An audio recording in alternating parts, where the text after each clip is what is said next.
Martin Luther, the inspiration for these short videos, is known by everyone as the father of the Protestant Reformation.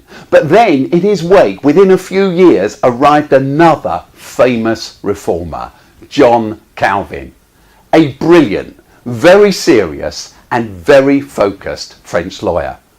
And as the new ideas about God and the Church spread, it was Calvin, rather than Luther, who rose to become the most towering figure of the European Reformation, and who, aided by the explosion of printing, imposed his understanding of God on the Western world. The problem is that, in my view, Calvin, shaped by his legal mindset, misunderstood the nature of God the Father, God the loving parent, and recast him in the role of a stern courtroom judge, just like the ones he knew and so respected, whose job it was to make fair, though cold, pitiless and impersonal decisions about all those who were unfortunate enough to appear before them. And as I see it, the results of this giant mistake, this giant misunderstanding, have been catastrophic when it comes to understanding God's nature. Now, those who followed Calvin soon codified the themes of his extensive teaching into what became known as the 5 points of Calvinism, still widely influential today and known to us by the acronym TULIP. The first point, the very first point, the beginning of all Calvin's theology, represented by the first T of TULIP, stands for none other than this phrase: total depravity. This is the first thing that the teaching of Calvinism has to say to the world. And as I say, its influence is huge.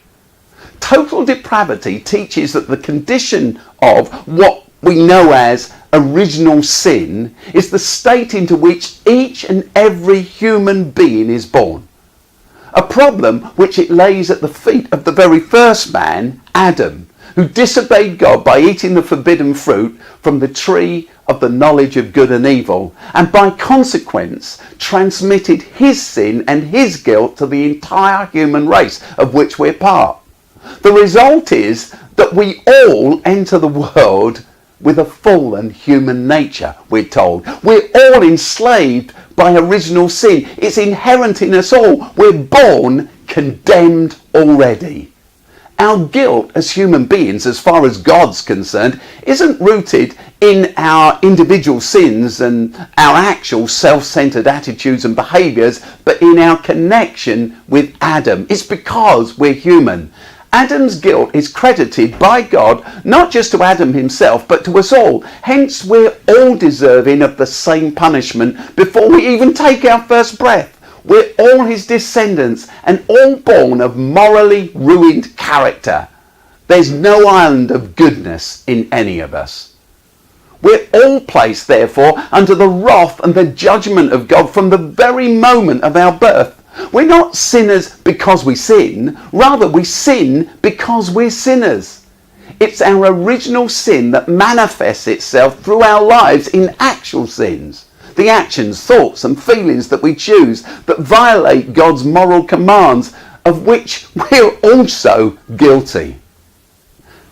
But I see things differently. I despise this condemning, repressive and abusive story. I just don't believe that the lens through which the God who is love sees any of us is the one of total depravity. As Martin Luther King once put it, there's some bad in the best of us and there's some good in the worst of us. I believe that the Bible starts with original goodness, not original sin. But it's not just that the Bible's story starts with Genesis chapter 1, God saw all that he had made and said, it is very good, rather than Genesis 3, the story of Adam and Eve, the snake, and what we come to call the fall. In my view, the concept of original sin is defective. It's a defective theological construct which just doesn't fit comfortably with the flow of the biblical story. We all know that the traditional reading of the Adam and Eve story goes like this. It's the tale of the first man and the first woman. They enjoy a beautiful garden. God establishes some boundaries for them in that garden. Satan tempts them. They eat the apple. Then they get kicked out, and we're all stained and born into the guilt of original sin as a result. But here are just 3 facts that you might not know. 1.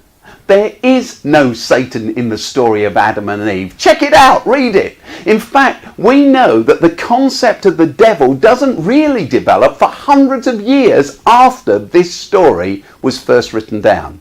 Fact 2. Not only does the word sin not appear in the story, the beginnings of the concept of the theory of original sin were only first put forward by an influential Christian leader and writer, Irenaeus, in the 2nd century after Jesus, built on later by Augustine in the 5th century, and then finalised by Calvin, the lawyer we've already mentioned, in the 16th century. And fact 3. The theory of original sin has never been taken up as an authentic interpretation of the Adam and Eve story by any Jewish teachers who've always seen what is a foundation story from the Hebrew Bible quite differently. The truth is that the vast majority of biblical scholars now understand that the story of Adam and Eve is a myth, a kind of profound fable rather than an historical narrative, which is packed with wisdom, about a man formed from the dust and given the task of tending paradise, a garden of innocence, about a woman created to be the man's companion, and about a talking snake who tempts them into eating fruit from the magical tree of the knowledge of good and evil, which has been declared off limits by the God who created it all. The story teaches that having been enticed by the seductive appeal of the snake's deception, this man and woman learn the price of surrendering to their appetites. Their innocence is destroyed, and they discover that freedom and responsibility are great burdens to bear, along with the joys that they bring. Their autonomy, the autonomy that they crave, and the poor choices they make as a result are the cause of their subsequent struggle and the consequences that they suffer as a result. So what's the story telling us? It's telling us that our human freedom, our desire for the knowledge of good and evil, is a giant challenge as well as a wonderful opportunity. Adam and Eve's decision to assert themselves leads to their loss of innocence, their awareness of their nakedness, their discovery of their inability to hide from their Creator, and their banishment from paradise, from innocence, into a world where they will have to, from now on, deal with the stress and struggle of what it is to know the moral difference between good and evil and its implications for them.